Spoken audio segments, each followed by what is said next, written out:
Soundstripe.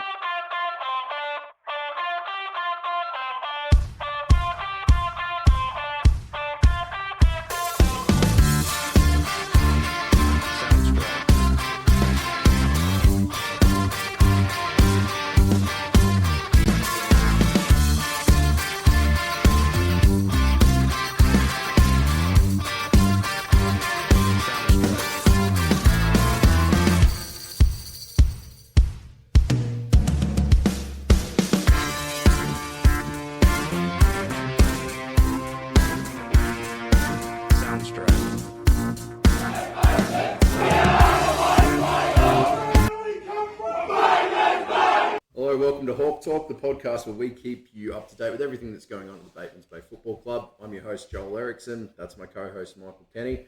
And our special guest this week is our Under-15s coach, Dwayne Gentner. Dwayne, how are you? Very good. That is good. That is good. Hey, thanks for being on the show this week. We're going to get to junior stuff with Dwayne soon because he obviously has a very big game coming up this weekend. You got a grand final for the Under-15s boys. Start us off with just a little bit about that. Look, we're playing Pambula. We were lucky enough to get over the line in the final, but they did beat us the two games before that quite convincingly. So we've got to be right on our game. Hopefully got the boys pumped at training and big night Thursday night, and we'll head down there Saturday, see how we go. Well, we'll talk about that more a bit later in the show, but that's a big game coming up this weekend because that's the only game coming up this weekend for Seahawks footy because it was a massive weekend at a Hanging Rock Oval on Saturday. 3 grades in the qualifying final, and we're proud to announce, Poon, that 3 grades straight through to the grand final. Yeah, mate, massive day on Saturday. Probably the biggest day in the club's history, to be fair. To have all 3 grades, playing at home in a qualifying final, and to come away with 3 wins, just an outstanding day. I think we all got down there nice and early, obviously watched the girls in action, and then, they sort of set the tone, and it filtered through the whole day. Massive crowd down there. Thanks to obviously everyone who turned up and supported all 3 teams, and we'll do it all again in a couple of weeks. That the hill across from the clubhouse, that was basically full of cars from the start of the women's game. Like it was amazing how many people were there on Saturday. Yep. And look, let's talk about the games. It probably started with one that was a little bit more nervy than we probably would have expected potentially coming into the game. The girls had a 2-5-17 1-4 win over the ANU Griffins. Although they did have to come from behind to win that game. They were down by 5 points at 3/4 time. They hadn't kicked a goal to that point. But Sophie Alves came up big with a goal early in that 4th quarter, and then it was Ali Ryan taking a really strong mark, kicking a goal that basically sealed the win. And the defense, which has been so strong all year, managed to hold ANU out for that last quarter, and we've got the girls going straight through to a grand final. Yeah, I thought, as you mentioned, Sophie and Ali Ryan, I thought they were probably the 2 in that last quarter. I thought Ali really stepped up in that last quarter, and Sophie Alves just does what she does best, and that's kick goals. And she kicked a really important goal to get them right back in it and get them in front, and then Ali kicked the sealer after that. So well done to those girls, and well deserved getting to the grand final, and I'm sure they'll be ready to go in a couple of weeks. I mean, Sophie spent periods of the 4th quarter absolutely just down on her haunches. She was spent. You could tell she'd given everything she had. Yep. And she still came up so big. Not just with the goal, there were a lot of defensive efforts, and she won the ball really well across half forward. Let's talk about the best players according to the coaches. This was Ali Ryan, Emma Hunt, Hannah Brennan, Claudia Ferguson, Sophie Alves, and Taya Hancock on that list. As previously mentioned, the goals were Sophie Alves and Ali Ryan.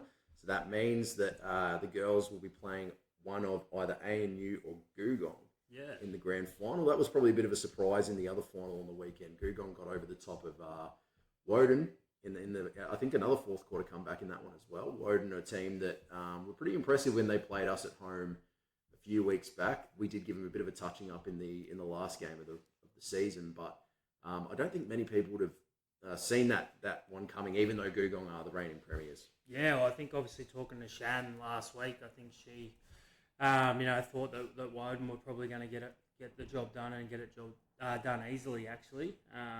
But yeah, obviously surprising. Really, another really tight game. Wasn't much in it. Woden jumped to a bit of a lead at quarter time, but then yeah, there was only a few points in it after that, and obviously 3 points at the end. So ANU and Gugong this week.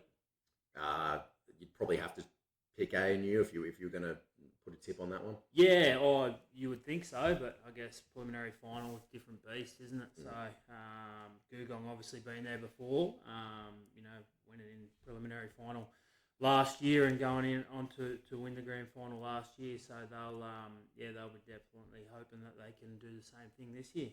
Let's talk about reserve grade, because this is probably the really exciting one for the club. Bateman's Bay 8-14-62 beat Woden 3-8-26. Means that the reserve grade team is going through to a grand final for the first time in a lot of years. It's probably, how many years would you say it has been since the Rezzies have played a grand final? We're looking at least a decade, aren't we? Yeah, yep. I think probably I'd say the last year of the Scarfle, so 2012.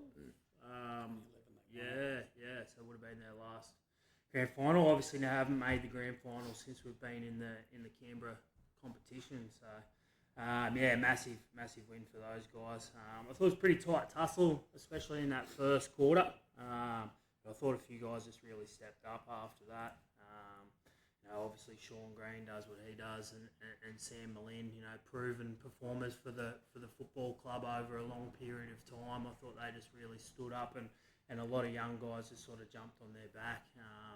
Guys like Tate Vivatis and Daniel Kellett and those sort of guys alike. So really exciting time for those boys, and a lot of those guys haven't experienced grand finals, and then there's obviously those guys that have been there and won first grade premierships as well. So there's a good little mix in that group, I think. I want to give a lot of credit here to Cam Carr, the reserve grade coach, and Bronson Mowat, the captain. Obviously, two guys who are based in Canberra, which creates logistical difficulties, as you might imagine. But I mean, those two they've been with the club through a lot of those low years in the Rezzies, and I feel like if any two blokes deserve to be leading their team into a grand final for this club, it's those two blokes. And you could just tell Cam was so pleased after the game. You could just tell how excited he is to be part of this. Yeah, I think, mate, like you said, they've been through some really low patches and times, during the Rezzies over the last 3 years. But obviously talking to guys, I remember talking to Greeny during the week, and he was just so wrapped.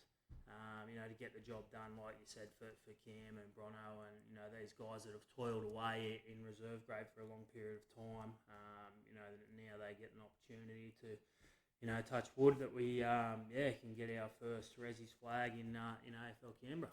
Let's look at the goal scorers. So a lot of singles in this one. Sam Truesdale kicked 2, and then we had singles to Daniel Kellett, Callum Lee, who was part of your first grade premiership last year, I believe, or was part of the team that was building to that premiership at the very least. Sam Malin, Liam Selwood, Tate Vivads, and Brendan Ward all kicked a goal in that game. 6 best players on the ground were the aforementioned Sean Green and Sam Malin, Ryan Foley, Daniel Kellett, Tate Vivads, and Sean Mellick, who I think has actually been a very key addition to that reserve grade side. He looks very good off that halfback line that he plays. Yep. So that means that Woden will play ANU next weekend for a second shot at qualifying for the grand final. ANU gave for a bit of a touching up in the other final on the weekend. Maybe not the result was surprising, but I think the way that they won is probably shocked a few people. Yeah, I think looking at their team lists, I mean, ANU have got a few quality guys in there that have played a lot of footy. Bit of a surprise. Obviously, Adfa finishing in 3rd position and ANU in 4th, and for them to do it so easily. Definitely won't get any easier for Woden. I think they've obviously lost 3 in a row now. Their potential of bowing out in straight sets. So, it'd be interesting to see how that one plays out. Yeah. I mean, but you'd have to imagine that based on the way that the reserve grade have played over the last couple of weeks, they're not going to be scared of whoever they're playing in that grand final. First grade ended the day with a massive win, and this was obviously there was a bit of feeling in this one because the boys were coming off a loss to Woden the week before by 20 points. But this game it felt almost over at quarter time. This was 16-8, 104 to 4-7-31. That's a 73-point win in a qualifying final. Perrin, you're on the field. Do you think you've played in a better finals performance with the Seahawks? Oh, yeah, maybe. Yeah, I don't know. Yeah, we were pretty good. I thought we were really good, actually. We'd obviously made a few little changes from the game prior. I thought we'd probably just changed our mindset where, that last game of the year, I thought we were probably a bit more focused on Woden and, what they were going to bring and what their strengths were, and probably more focused on our weaknesses, where I thought this week, we had a really big focus on our strengths and how good our strengths were going to be and how they were going to get the job done. And as you mentioned, I thought that the first quarter we just blew them away. 6 goals to 1 in that first quarter. It was probably pretty much over at quarter time. But yeah, we obviously went on with the job from there. But I thought there were some guys through the middle of the ground that really stood up. I mean, we've spoken about Joey Teggett at length over the last month or so, but I think he's probably off form. I think he's probably been our best footballer over the last month. Coming up in a really tough gig against Zach Sheether, who's probably the biggest ruckman in the competition. I thought he handled him really well. And I thought Lucas White, Seb Geary, those guys on the inside, they just did their job, and the guys on the outside just reaped the reward was guys like Thaney and obviously Blackers and Kyle O'Malley and JT and those sort of lads. But I thought everyone really stood up. Everyone done their job. We didn't have to do too much in the back line, which was good. Yeah. But yeah, really good performance, like you said. You'd be probably hell bent to find a better finals performance than that, for sure. I don't think we had a bad player on the weekend either. We did lose a few guys to injuries that we'll keep an eye on over the next couple of weeks. I think they should all be right to play in the grand final, but I think just about every player on the field won their matchup on Saturday, and that went a long way to kind of sealing the deal. Yep. Goal kickers, Brett Garland kicked 5. He had a week off the week before against Woden. It looked like it was doing him a world of good. I think he played the last quarter. No, he didn't. Unfortunately, he came off with a niggly little knee injury halfway through the third quarter, so he could have had a real big day out, Brett. Buster Ware kicked 4, Dylan Art kicked 3. Josh Veneris, who came into the side, hadn't played first grade in probably about 10 weeks, came into the side fresh for a final. He kicked 2 goals. Then we had singles to the goal sneak, Rory McDonald, who seems to pop up for at least one every time he plays down there. And Joey Teggett kicked a goal as well when he was resting forward at one point. So, just a big win for the first grade, and I think an important win given the way the footy had panned out the week before. So Woden will now play ADFA in the preliminary final. ADFA had a pretty easy go of it against Gugong in their elimination final. Yep. I got to say that's a hard one to pick. ADFA have not lost to Woden this year, but the last game was tight. It was close. It was controversial. I think it was a kick after the siren that got ADFA over the line. We know that both of those teams play very different styles of footy, and you could probably almost say that it's going to be hard to pick until you see what the conditions are going to be like on the day. Yeah, I think conditions will play a part for sure. Be interesting to see what happens there, but I don't know. I think, judging, if I was to rate it off paper, I think ADFA will get the job done. Off judging last week's side, ADFA have got a few guys that that haven't played actually against us this year either, so that are really handy footballers. So I think they're probably a side that have flown under the radar a little bit, ADFA. But yeah, I think they'll probably get the job done. Just judging by body language of Woden on the weekend, a few guys, they got a few little niggly injuries as well. So be interesting to see how it pans out. But my prediction is that we will play ADFA in the grand final. I think that's my gut feel as well, but I don't think it's a foregone conclusion. I mean, Woden, we know they're a quality footy side as well. Best players from that game for the Seahawks were Lucas White, who I think had his best game of the season in a final. Kyle O'Malley, Joseph Teggett, Jared Thompson, Brett Garland, and Michael Thane. As you mentioned prior, Michael Thane was moved out to a wing for this game, and he was, he gave them fits. They didn't know what to do with him, and having having him on one wing and Nathan on the other wing, you could just tell that Woden were running out of ideas and they were throwing the magnets around. So I think those changes really worked a treat. So yeah, look, a couple of weeks, every team gets the week off to get their bodies right, get a few of those niggly injuries healthy. Yep. And then hopefully we're going to be bringing an army up with us to EPC Solar Park the following Saturday. And fingers crossed, bringing home 3 premierships with us. Yep, fingers crossed, Charlie. That's the plan. It might be easier said than done, but we're going to give it our all. I can promise you that much. The juniors. There was one final in the juniors over the weekend as well. Poon, do you want to tell us about that one? Yep, so the under 13s, they played in the preliminary final. Off the top of my head, I think it was against Pambula. Chook, do you remember? Yep, against Pambula.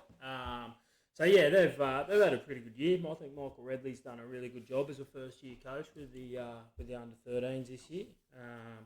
But yeah, so to get to the prelim, but yeah, they'll be ready to go for next year. I'm sure all those kids will be keen and busting at the seams to go again next year. But yeah, so well done to them. Obviously getting to the preliminary final. Yeah, I mean that's one win off a grand final. Yep. Like even doesn't matter how you lose that game, you still got to look back at your season and go, that's been a success. Yep. And then one game for the club this weekend. We spoke about it briefly earlier, but our under 15s have a grand final date with Pambula. A team they beat pretty convincingly in the qualifying final a couple of weeks ago, but as Dwayne mentioned, a team that they also lost to twice during the regular season. Dwayne, how are your boys feeling coming into what might be the biggest game of some of their young careers? I think, yeah, they seem to be training well. We've got a full strength side, which is good. We've had a few injuries through the season. We had Tague and Bo do their hips, and so they missed a fair chunk of the middle of the season, but they've come back into it. But yeah, the boys seem to be on. We have lost, as I said, a couple of times and big margins to Pambula. So we've got one win back over them, but they're still in front in my book. So we'll be working hard, to make sure that we're not getting ahead of ourselves. So tell us the details: time, place, where, how many. I'm assuming people are going to want to get down there and support these kids. So give us all the details we need, Dwayne. Yeah, 10:30 down at Berrimble in Marimbula. So we'll be there, getting ready to go. We'll be there obviously early, go through the motions, do the thing. We've got family members presenting a jumper to each of the players before the game, and a couple of boys will come in and have a chat and go out there, take it quarter by quarter and see how we go. Tell me what's been the kind of the biggest thing you've noticed from your players if you compare them from the start of the year to what they're doing now? I guess I had the privilege of coaching the 13s last year to a premiership, and a lot of those kids have come through, but with a group of older kids and the leadership group with Ryder Freya, Nick Wayne, Indy Follett, and James Collin, they've really led the team, and they lead it on the ground and off the ground. So they're always talking, they're always doing stuff at training, they're always doing the right things, and I think that's a good leadership. And the younger kids are following them. Kids that have come up from the 13s are going, yeah, I want to be with those boys, and developed a pretty gelled side out of it. And through the year, most of the kids have played different positions. I think all bar 2 maybe kick goals. They all got a good appreciation of playing. And then, but when it was time, to win games, the big guys stepped up as a group, and they really led from the front. It's a pretty good sign for future as well. You've had a side who won a premiership as under 13s. Now they're going to be playing. A lot of them are going to be playing in an under 15s grand final, and hopefully bringing home a premiership as well. It's a good sign for the under 17s in the coming years, I'd imagine. Good sign. And another point about that game is there's 3 kids that their dads played together in an under 15s premiership for the Seahawks. Oh, there you go. In Simon Wheatley, Derek, and Elliot. They played in under 15s. Now their sons, 35 years later, are playing in the same side, in the same position against the same side, Pambula. Pretty cool, isn't it? Yeah, so that doesn't happen very often. No. They say history never repeats. Yeah, well, let's hope. All right, Poon, you want to talk a little bit about the Auskick, the girls on the Auskick? That's been going for a couple of weeks now. Yeah, so we're 3 weeks in. We had our 3rd session last night. Lena has sort of been taking the lead with that, which has been unreal. So yeah, I think we've had over 40 girls registered for that, Wow. which has been outstanding. But yeah, they've been enjoying that. If there is any girls that still want to join for those last couple of weeks, just sort of hit me up on email or on the socials, and we can get registered for those last couple of weeks. But I think the girls obviously really enjoy it. It's a different program to your normal program with the boys as well. They get a bit more opportunity, and so another couple of weeks to go with that, and we'll be done. And we've got a presentation night as well coming up, obviously, as you do at the end of every season. Tell us about that, because we're getting to RSVP time now, aren't we? Yeah. So need those in ASAP, RSVP. So that'll be by Friday, just for catering purposes, and then obviously really big week that one. So we've got grand final, and then that'll lead into we've obviously got our AFL Canberra Awards night. We've got our Seahawks Corporate Golf Day on the Friday, and then junior and senior presentations on the Saturday. So really big week coming up after the grand final. So Tell us, what kind of vibe are we looking at for these presentation nights? Are we expecting to see blokes in their 3-piece suits and sitting around tables, or is it a bit more of a casual vibe than that one? Yeah, there'll be probably a bit of both, I'd assume. I don't know. A few boys like to dress up, so it is obviously semi-formal, but there'll be a few guys and girls will obviously let their hair down, that's for sure. Most important question is, who are you wearing? Who am I wearing? Yeah, who are you wearing? I don't know yet. Clothes, probably. That's a good start. Hey, let's get into the more serious part of this podcast. We're going to put Dwayne under the microscope here. We're going to start with Poon's questions, and then we'll get into the body of the interview. Yep. Yeah, perfect. So we'll get into my quickfire ones. Chuka, tomato sauce, fridge or pantry? Definitely in the fridge once it's open. Yeah, that's the right answer. This is the Aubrey coming out of you. Yeah. Chicken parmigiana, palmy or parma? Palmy, Palmy. for sure. I like that. Joel doesn't. Yeah, palmy in the schooner. Go to karaoke song? Oh, it'd have to be horses. Yeah, Classic. always a classic. Everyone always joins in. Favourite AFL player of all time? It's probably well known, Dusty Martin fan. Yeah. So I think Jared was Dusty. That was a bit of a shock, Yeah. considering he's not a Tigers fan. Named his kid Dusty, so it's probably not too bad. That's true, actually. That's true. This might be an interesting one. Best player or your favourite Seahawk of all time? Jeez, I tried to think about this yesterday driving to Canberra, and first got here playing with the Art brothers, Shane and Gary, both solid. Snails, Greenie, those boys coming through there, and been heaps of them. Sudsy as well. You go with favourite. Sudsy's always been around the club doing things, not always about on the field. It's off the field as well. So, yeah, we can. I'll name Suds. Suds? Yeah, great bloke to have at the club. And last one, if you could go out for dinner with any three people in the world, who would they be? Dusty Martin, Matthew Richardson, Jack Rewalt. I reckon I'd have a good night. And I'd enjoy it too. Plenty of goals getting kicked there. I'm getting the feeling this guy's a Tigers fan. Yeah, that's right. I was supposed to say the missus and both my sons, but You have dinner with them every day. Yeah, that's it. Dwayne, tell us about your history here at the club. When did you first come on board? What kind of positions have you held here? Came here in 2002 with my brother.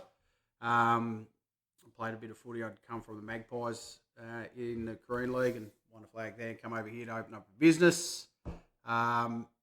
It was interesting. I think it was probably only here 3 weeks and then straight down the footy club. Got introduced to Mert and a few past Seahawks, and they made me feel welcome. So we obviously played. I think got round 3, got to Eden, and the senior coach didn't turn up. He was a little bit hungover, so didn't make the game. So I think the week after I was named senior coach. Just took it on. I knew didn't know a lot of the locals too well, but got to know them anyway. Brought some different stuff over from Aubrey that I'd been doing and training and stuff like that. Coached that year, coached the following year. Then went into the president's job.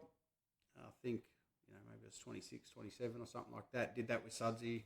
We shared a few roles there for the next couple of years and pretty much been on the committee since 22 years now around the club. Played just over 300, so very happy with that, at the club, and it's been an awesome ride. Family's loved it. My kids have grown up around the club, Wife's been to nearly every function and comes down all the time, supports too. So thanks Shell and the kids.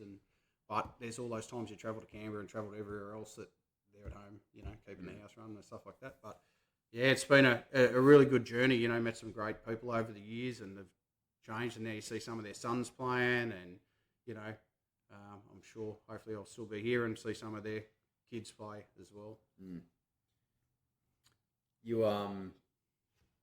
I was going to ask you when you hung up your boots from a playing perspective, but I have memories of you playing at least one reserve grade game this year. So. Yeah, I think I played Cam rang. I hung him up last year, and then Cam rang me. I knew he would round one, and I said, "All right, I'll play one for you." I wish I could keep going. You always wish in your mind you can keep going, but it's great to see the young kids coming through and the younger guys, and some guys from outside the club coming into the Rezzies now, and look how successful they are. And yeah, like Cam, I remember the years of.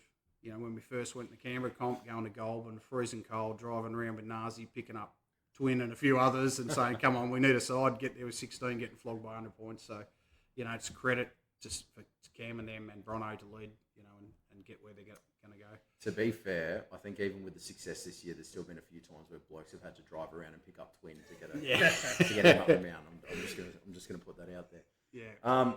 Dwayne, you've played 300 games for the club. You mentioned, you've played with generations. You've played with guys who you played with when you were younger, and now you've seen their kids come through the juniors, and even some of them are probably. I mean, you mentioned the Art brothers, and now we've got Arts playing in both our senior and reserve grade this season, and they will be playing, I'd imagine, for a few seasons coming. What's been your biggest takeaway from your years at the club in terms of the way the club's run? Like, what's attracted you and kept you at the club for so long? I think it's just the welcoming nature of, the people in the club, the whole club, everybody just, white line fever, get on the ground and do what you got to do. But after it, everyone's happy to have a beer together and, catch up. You see people down the street, you see a lot of people in this smaller town, which wasn't predominantly AFL when I came here, it was strong NRL. Aussie Rules was that ground down the road, and now you see people wearing proudly wearing their colours around the streets, including kids and that. But just that family environment. Anyone's welcome down there. Wives, kids, everyone will help out. People will watch your kids while you play, and then help out in the canteen and all that kind of stuff. And so, lots of people help out in different ways. It's just been good to be part of the club right through. Whether it's been premierships or nearly bottom of the ladder, it didn't matter. It's always been a good group to be around. Now you've got kids. Are they involved with the club? Yep, I've got Tague who's in the under 15s and Blake who's played in the 17s this year. Yep. So they've been playing right through their juniors at the club. So they've enjoyed it too, and I think taken it on and like the mateship that they're getting out of other kids that go to other schools and stuff. Okay. Dwayne, you mentioned that you moved to Bateman's Bay in about 2002. So where are you from originally? Melbourne born, then went to Albury. Sort of senior footy, probably played in the Hume League at Jindera, 17s and a few Rezzies, and then went to Rand. Played with Ted Miller out there for 3 seasons, I think. Then I went to Queensland, played with Caboolture in a losing premiership, losing grand final. Yep.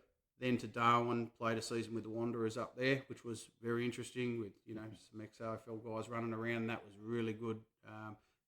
Then came back to Murray Magpies. They'd just formed a club in the Korean League. Played a couple of years there, and then 2001 premiership there. It's our only premiership, unfortunately. Won't rub that in, but and then from there headed over here with my brother Brent, and we played a lot of years together here and really enjoyed it, and it's been great. Okay, so you were a bit of almost a footballing journeyman when you were younger. You were in Queensland, Northern Territory. You played closer to home as well. Where did you play most of your footy, Dwayne? Most of it was half forward. Half forward. Yeah, full forward. I guess later years when we got a little bit smarter. I wasn't the quickest bloke by sure, but stick your butt out, get in the way of where the ball's going to land, and you can fall on the other end of it a lot of times if you could read where it was going. But enjoyed the footy. Didn't mind a bit of tongue and cheek with some of the other guys on the opposition side, but always happy to have a beer with them afterwards. Yeah.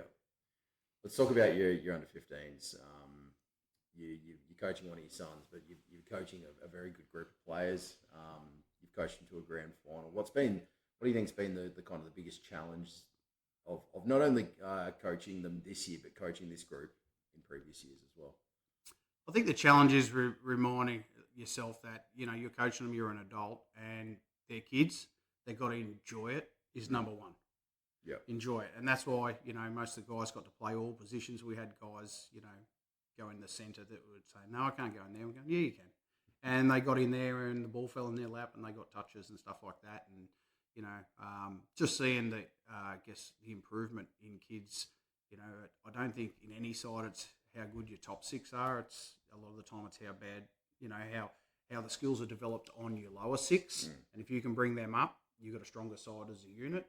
And they play together. And I think really well-balanced side, got some really smart footballers in there, and I'm sure some of these, at least half this side is going to go on to play over 100 games each in senior country footy, and maybe some of them have got the ability to go a bit further. Well, you've got a couple of blokes in there, a couple of boys in your team who played 18s this year. That's correct? Yeah, they played 17s, and then there was Ryder who played a few 18s games as well. So, yeah, guys that are stepping up well above their age group, and they're handling it fine. They take the pressure. I'm sure those guys are getting tagged most weeks by the opposition. But, I think,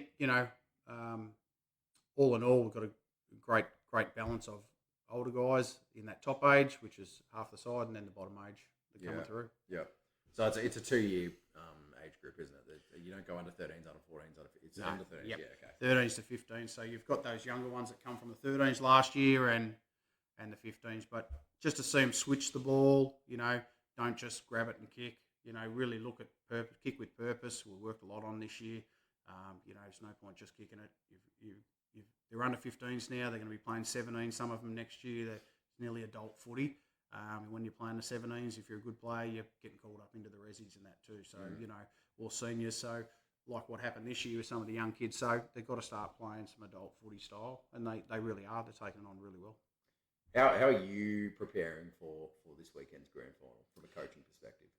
I think there's been plenty of discussions with the other coaches in Troy Blake and Elliot, and they've helped right through the season. I work a little bit away, and they take care of it. They're always there every Saturday, do everything. We're probably thrown around 20 different sides like we always do. We did before the last final too. We mix it up. We're just a little bit determined on how many numbers Pamby will turn up with on game day, 16, 17, 18, so we make up a few sides. And I guess just reminding those kids, we did a fair bit of work last night at training. Nothing's won yet. Great to be minor premiers, great to win the last final and win it well, but just remember, back for the first two rounds the rounds earlier in the year, Pambula touched us up well, so got to be right on your game. I think there's a lot more we can do physically, as most coaches at this time of year. It's more mentally now and just getting the first side to settle in the game. Well, I guess you've done the preparation at this point, haven't you? Like, there's not much. Nah. If you haven't sorted something in your game plan out by this stage, it's probably not going to be sorted out, would be my guess. Yep. And I think that goes for senior and junior footy. It's not just it's just a footy thing. Dwayne, what's been your favourite part of coaching this group this year? As I said, I think just giving the opportunity to those guys that don't think that they can play centre or they can play full forward and kick a goal, and seeing them really succeed at that and do it, but also get the support from that leadership group and those older players and the riders, Nick's, James and Indy and, new Ruckman who'd never played footy before, Zach, really strong. Ruckman picked the game up well and he leads. People feel, the smaller kids feel a bit taller when he's around. But those guys are sharing the ball. Where they could kick a goal from 30 metres, they're chipping at 15 to a kid who hasn't kicked a goal or something like that, or just bringing their teammates into it. and that's probably definitely the most pleasing part about it. Mm. They some kids, there's a couple that weren't going to play footy again. They did, and their parents are wrapped. They're doing more than they ever thought they could do. How do you find the parents at the football club? Because obviously there's, I'm not saying it happens here, but there's definitely a bit of a stereotype with sporting parents, so they can get in the coach's ear and be a little bit unreasonable at times. Do you find that happens here, or do we have a really good group of parents here at the Seahawks? The parents are excellent. I honestly couldn't tell you one time where I haven't approached them and asked them something about their child, where they played or how'd they go this week, how's their injury. Not one parent's come up to me and said, my son should be playing here, or why is he on the bench or anything like that. It's a really good group. We're really fair with our rotations, I believe. Guys get ample opportunity on the ground.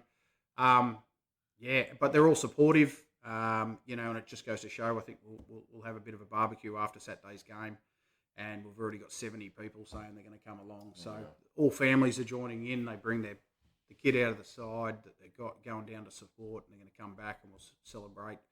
Hopefully, a win with fingers crossed. Yeah. So the Scarfall, I know in recent years it's a full day of grand finals. You basically go from your youngest grade all the way through to first grade.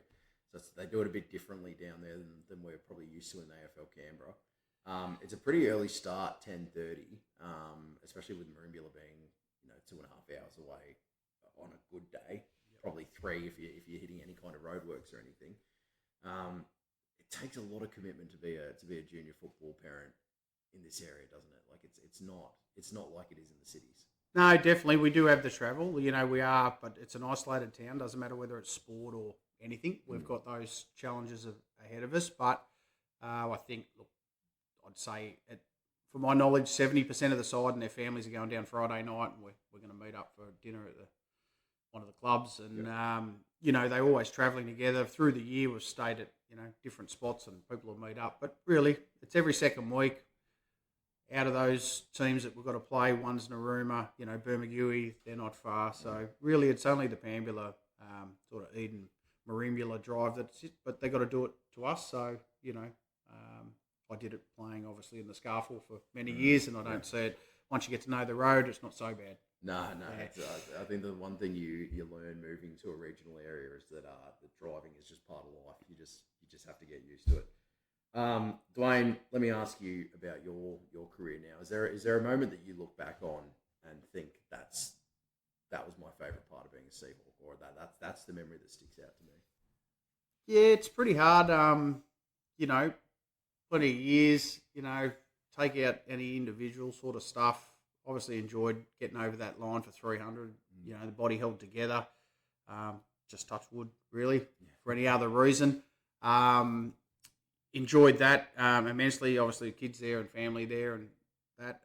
But we did have a footy trip to Bali once where we played in a competition as the Seahawks, and people like Sudsy and that were there in that game, and we actually won the tournament out of nowhere. Okay. So really good. We had Johnny Howard there, presented us the trophy, and so, that's one of my top memories. Obviously, 04 grand final, 07, 08, back-to-back grand finals, 11 Resi's grand finals, plenty of moments, but there's a million memories from all the functions and after drinks around the club.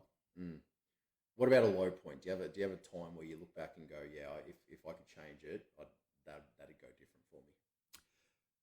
Probably, I don't know if I could influence it too much, but I thought that the toughest year I think I've seen at the Seahawks was when Sam Malin had to coach in Canberra, when we went in and we went back to one side, and we had probably a few guys that were playing seniors just to help the club, get sides each week and stuff like that. And I thought, to Sam's credit, it wasn't a highlight of his coaching career, and I hope he stays around involved in that sort of stuff. But he did a tremendous effort that year. We battled, we got flogged in games, but we still got up there. We had a smile and we had a beer after the game.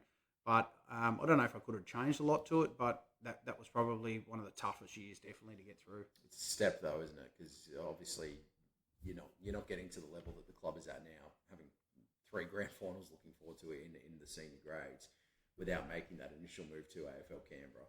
Definitely. And so, like I think a lot of the boys we get on the podcast mentioned that 2022 prelim final against Googong where they lost at home. And I remember I was covering that game when I was working for the paper, and I remember just the devastation. But now we're potentially looking at a back-to-back premierships winning side. Correct. So, like I can understand where guys come from when they're talking about these moments and these seasons where they go, yeah, I'd like that to change. But I guess it's all kind of being it's all part of the journey, isn't it? You got to move past them. I think 2002 or 3, I can't remember exactly, but Narooma, we had 10 guys out of our side sent off the ground. Oh wow. It was a bit of a debacle in a final. We lost that. We had the best team on paper, I thought, for the year, but we paid more focus on to what the umpires were possibly missing rather than what we were doing wrong. Didn't end up well for us, and we lost that final, and we should have gone through and won that year. So, in hindsight, I was pretty young to be a coach back then, and probably should have, pulled the guys together a bit earlier, and maybe we could have done something there as a personal thing throughout my career. But that's probably, it. Can move past that with all the success, but all the success and all the good times far outweigh the the one or two bad moments at the club. Yeah, that's it. Dwayne, what's your plans for the future with the club? Are you gonna stay on as an under-15s coach? Are you gonna try and move into a different position next year? What do you want to be doing at the club? I guess moving forward. Oh, I guess it depends a little bit on my sons. What they want to do. I think they'll want to keep playing footy. I'll hang around and help. I'll coach. I'll run water. I'll do whatever it needs to, and I enjoy the atmosphere. And I'm always, only a phone call away. Help out the committee. I've always been on the committee. Whatever I can do around the club, I'm happy to join in. I'd like to see the development through with the kids now, and really see them get stronger. I see it become a dominant sport in the area and in the schools and stuff like that. So I think we can, really cement it as a strong sport in the area. We get the community behind it, and it will only flow through to the success of the senior sides and the junior sides. Mm. Dwayne, you're planning to make the trip up the mountain for the grand final in a couple of weeks? Definitely. If anyone knows where I can hire a minibus, I'm going to bring some of the under-15s as well. So, I'll be there with bells on, so will my boys, and I'll be travelling with a few mates as well and their kids. Good stuff. Dwayne, last question from me is what do you think the best thing about this club is? I think there's an unnamed amount of people that you could call on through the club if you ever needed help. It's not just there to go and play sport like a lot of places. I've seen some footy sides in Melbourne, even AFL sides, and after the game, everyone just walks out of the change room and they just go home. Our guys hang around. They'll catch up for a barbecue. We're a small town. We've got to stick together and look after each other here. I think that's the biggest thing. My business is very successful out of being part of the club. A lot of people supported it when we first opened, and thanks to all those people, I think, and I've made plenty of friendships out of it. But if you're anyone listening that doesn't know what to do in life and wants to be around a club, come down to the Seahawks, and I'm sure you'll meet plenty of people that happy to have a chat with you and make you feel welcome with open arms. Too easy. All right. Well, Thanks so much for being on the podcast today, Dwayne. Unfortunately, Mick had to leave halfway through. I think he's got family commitments. But he does. Yeah, but that's Hawk Talk again for another week. We'll see you next week. Thanks, mate. Thanks, Dwayne. Joel.